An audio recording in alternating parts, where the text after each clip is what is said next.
Muy buenas noches, amigos oyentes, televidentes, internautas y hermanos migrantes. Esto es Un Café con JJ por Ecuador TV. Hoy estamos con el magíster Leonardo Stagg Peña. Él es miembro de la Comisión Disciplinaria de la FIFA, abogado cuya especialidad es Derecho Deportivo, Derecho del Fútbol, Derecho Corporativo y de Negocios, socio de la firma Pareja y Stagg Asociados, ex delegado de Barcelona Sporting Club ante la Federación Ecuatoriana de Fútbol.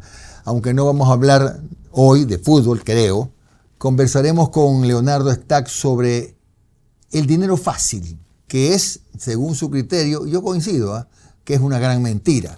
Gracias, Leonardo, por estar con nosotros. Jimmy, muchísimas gracias por la oportunidad de estar aquí. Es un placer aquí acompañarlo en su programa ante la señal de Ecuador TV. Bueno, sí. ante los acontecimientos no hay mucho preámbulo, pero sí. Que se han dado, y gracias por la invitación nuevamente, saco un video respecto a lo que sentía, la mentira, y un artículo respecto a la mentira del dinero fácil. Y ojo, no estoy hablando del chico o del ser humano que vive en indigencia y que tiene que acudir a estos medios, sino que quienes han tenido la oportunidad, las herramientas, que han tenido estudios, que han, de otra manera, se van por el atajo. Que han tenido una buena vida, ¿no? Exacto, se van por el atajo y es porque se han perdido los valores, Jimmy. Lamentablemente se pierden los valores y van por esta gran estafa que es el dinero fácil, que a la larga terminan con estas consecuencias. Familias destruidas, vidas destruidas, que no te lleva a ningún lugar. Vincularte con el narcotráfico, con el lavado. No conozco personas que la historia dice que no pasan de los 40 años, que terminan en la cárcel o terminan muertos. Y hay que rescatar los valores y sobre todo dar un mensaje a la juventud, que no hay nada más dignificante que el trabajo, el respeto, la transparencia y justamente luchar para conseguir los objetivos a través de los méritos y de los buenos valores. Claro, en este caso el camino más largo es el más seguro, ¿verdad? Que es el que hay gente que no le gusta recorrer. El camino honesto, el camino honesto, que nos da paz, que nos permite caminar por las calles. Entonces, y tenemos que también como sociedad también asumir la responsabilidad, porque últimamente se ha normalizado esto, Jimmy. Claro, se ha normalizado. Sí, claro, hoy la corrupción es algo normal. ¿Por qué? ¿Por qué tiene que ser algo normal? Porque es hora de regresar a los valores y a los principios tradicionales.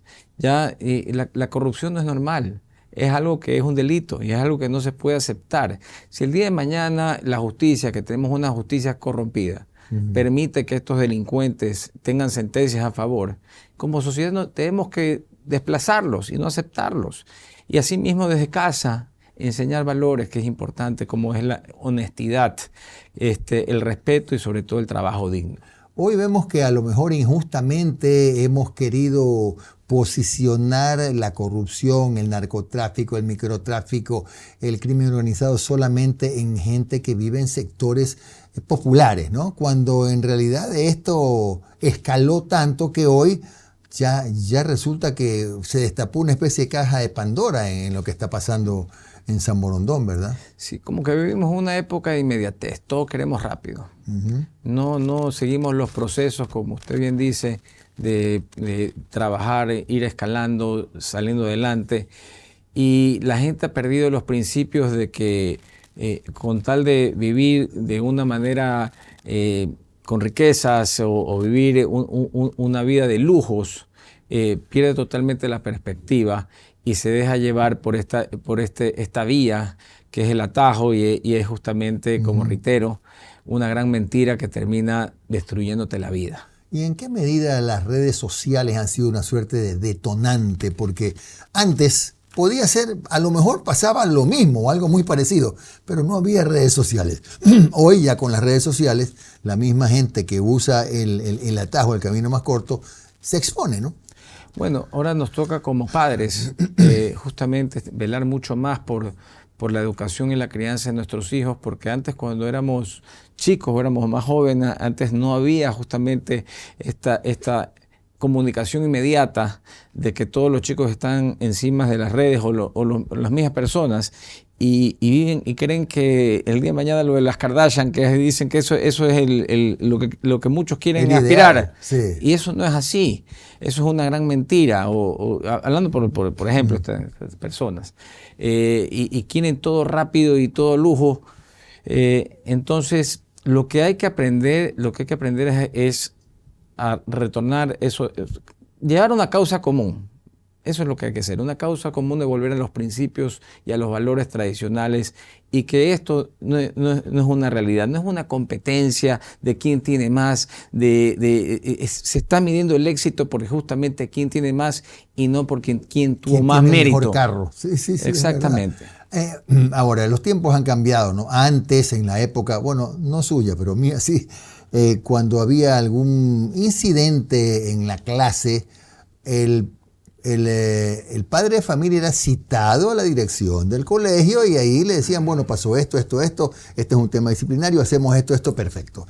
Pero ahora, en cambio, si hay algún llamado de atención a un estudiante, al día siguiente va el padre de familia a reclamarle al profesor. Es decir, los papeles están totalmente cambiados. Totalmente. En mi caso, justo trato como padre de corregir a mis hijos. Yo recuerdo que mis padres también, uno de chico cometía errores y te corregían y uno tenía un respeto hacia el padre o la madre, que era lo que decía el padre, era. Y justamente se respetaba eso de ahí. Y sí, yo creo que la educación empieza desde casa. Hay que también cuidar a las familias. Hay que justamente promover que las familias también induzcan estos valores tradicionales y estos principios nuevamente, y aprender a respetar las reglas también del juego, que es lo que se ha perdido.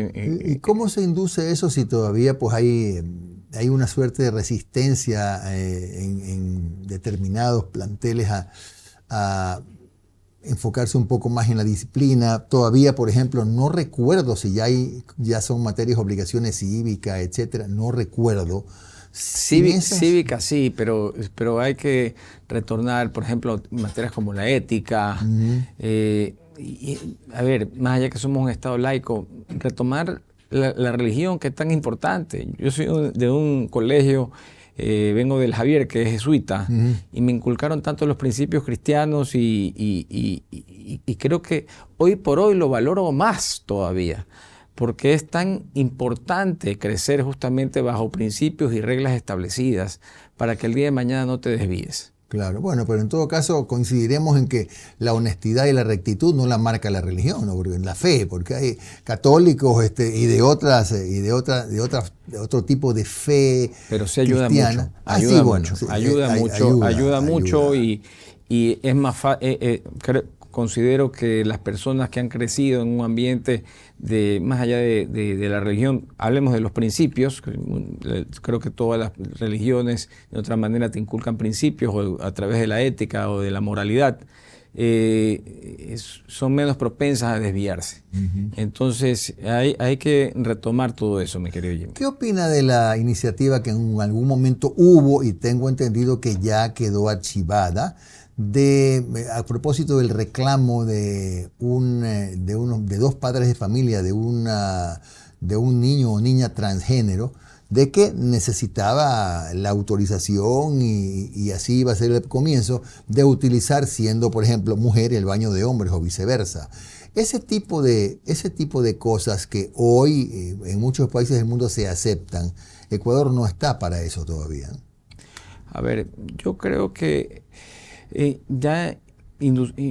obligar a los colegios este tipo de situaciones es un tema que habrá que analizar.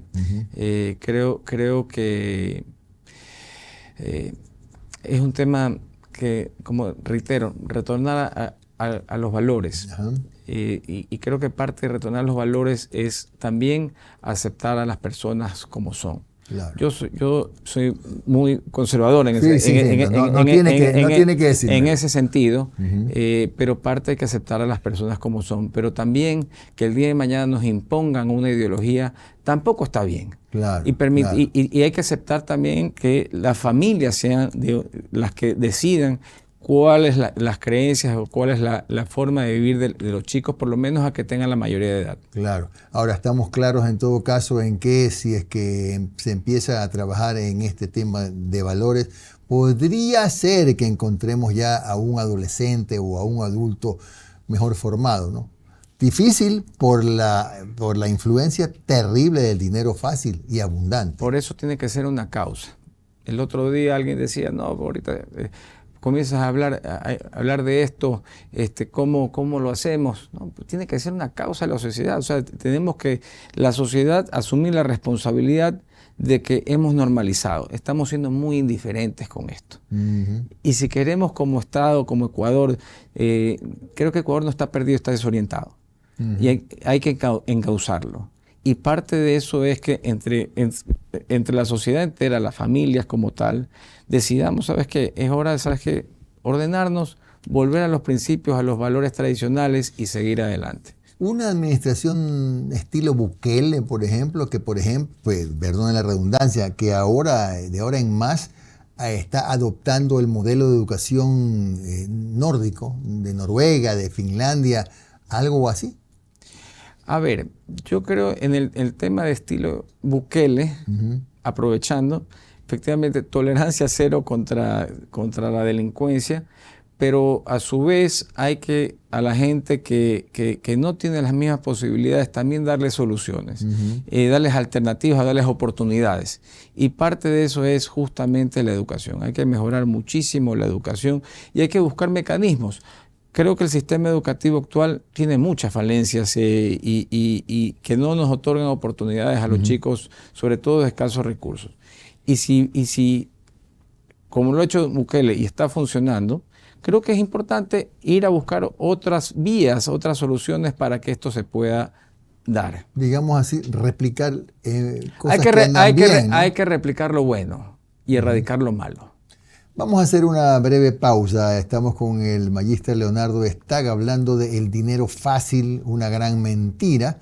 Y sí, efectivamente hay que hacer una gran campaña para recuperar los valores. Nada sencillo, por supuesto, pero sería necesario que sea de pronto una causa común. Ya volvemos en pocos minutos.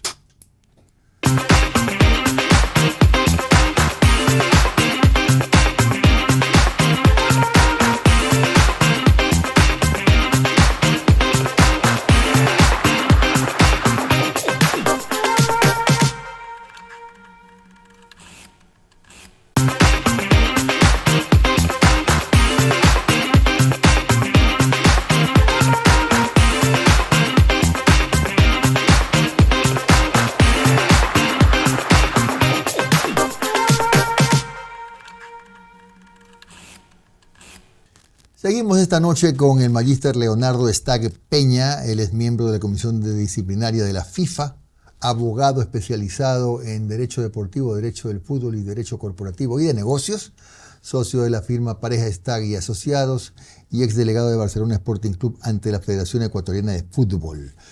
Irremediablemente aterrizamos en el tema del deporte porque en buena medida ha sido noticia, Leonardo. Bueno, no Claro. solo es tu tema.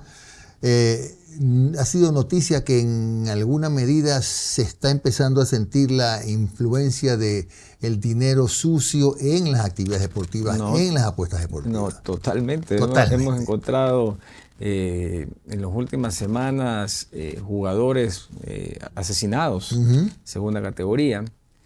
Y justo hace un par de meses vi un documental que lo hicieron en Alemania, me parece que no me recuerdo si está en Prime, de el alcance de estas apuestas ilegales.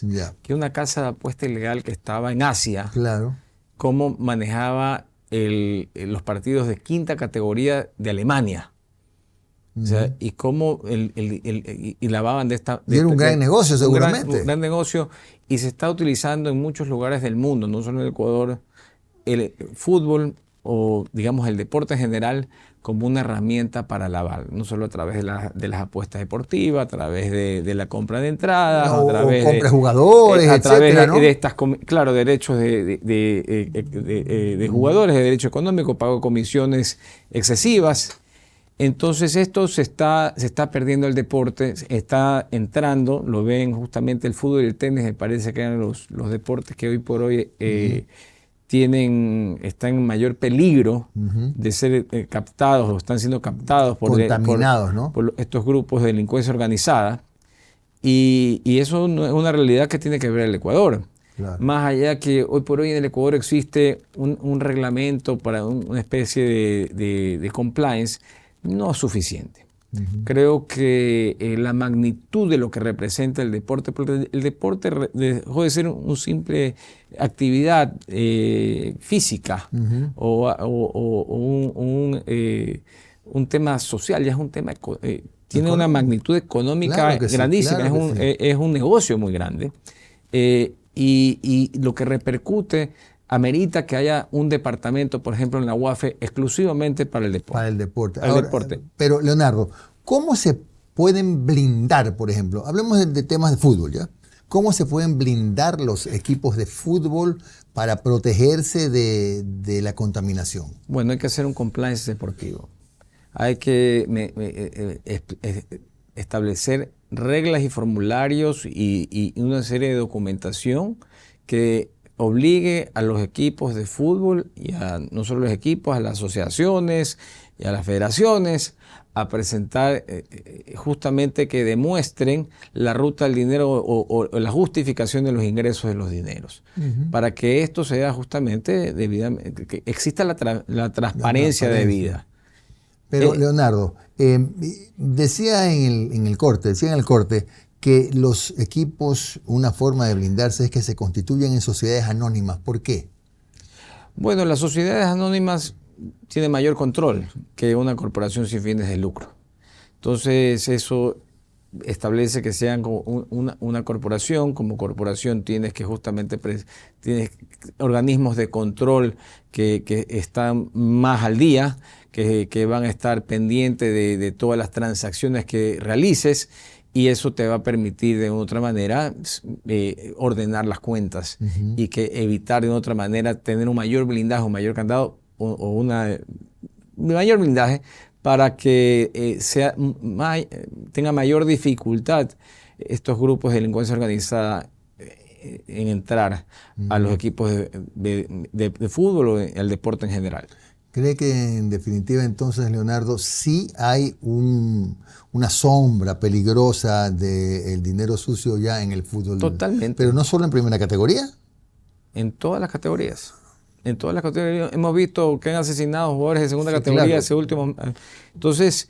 Pero estamos hablando de arreglo de partidos, de qué forma ingresa el dinero sucio. Justamente con las apuestas ilegales, justamente con el pago de comisiones altas, justamente a través de declaración de taquillas, de estadios llenos cuando van 3 personas. Hay un sinnúmero de situaciones que se dan en el entorno deportivo que promueven el lavado. Entonces, si no ponemos unas reglas efectivas, actualizadas. Ejemplo, ¿qué hay que hacer? ¿Qué le falta a esa reglamentación que hoy existe y que, según dice, no es suficiente? Hoy por hoy hay que presentar un simple formulario. Creo que, opinión personal, debe existir un departamento especializado en deporte. En la UAFE. En la UAFE, porque el negocio del deporte es un negocio que está en crecimiento permanente. Muy especializado, hay que saber, ¿no? Exactamente. No estamos hablando de una corporación, digamos, el día de mañana una actividad económica X, que ya los miembros de la UAFE ya conocen cuál es cómo se desarrolla esa actividad económica. El fútbol como tal tiene múltiples actividades económicas dentro de dicha industria. Entonces es importantísimo tener gente especializada en el deporte y que no solamente sea un simple formulario, sino que tengamos permanentemente a una entidad como la UAFE revisando las transacciones que se realizan en el fútbol.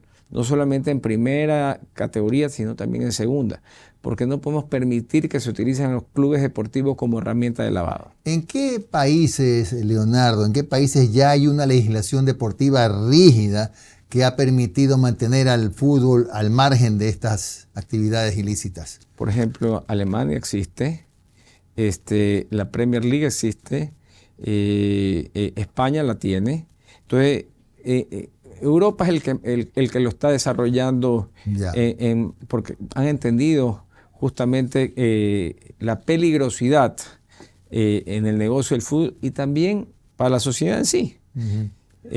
Hay legislaciones que ya han incorporado el amaño de partidos, que a la larga es una estafa. Uh-huh, claro. Aquí todavía no está tipificado ni como delito, creo, ¿no? No está. Me parece que hay una propuesta, hay un proyecto. Pero no está. Más allá de que ya en sí el amaño es una estafa. Y hay que conocer a los sujetos que son propensos a este tipo de amaños, que son obviamente los jugadores de equipos donde reciben sueldos pequeños, uh-huh. o los árbitros, o los dirigentes, o un sinnúmero de características que hay que tomar en consideración. Y también cuando entran personas sin oficio, que no le conoces oficio o empresa o trabajo alguno, pasan a ser dirigentes y luego de ser dirigentes resulta que comienzan a ganar mucho dinero, claro. o cambia su vida y el club sigue hecho... De pronto son dueños de equipos también. El club sigue hecho pedazos, uh-huh. pero el dirigente pasa a ser a los dirigentes, claro. O pagos en efectivos a jugadores, diversas situaciones que se dan, que son ya, te dan a entender que hay algo que revisar. Claro.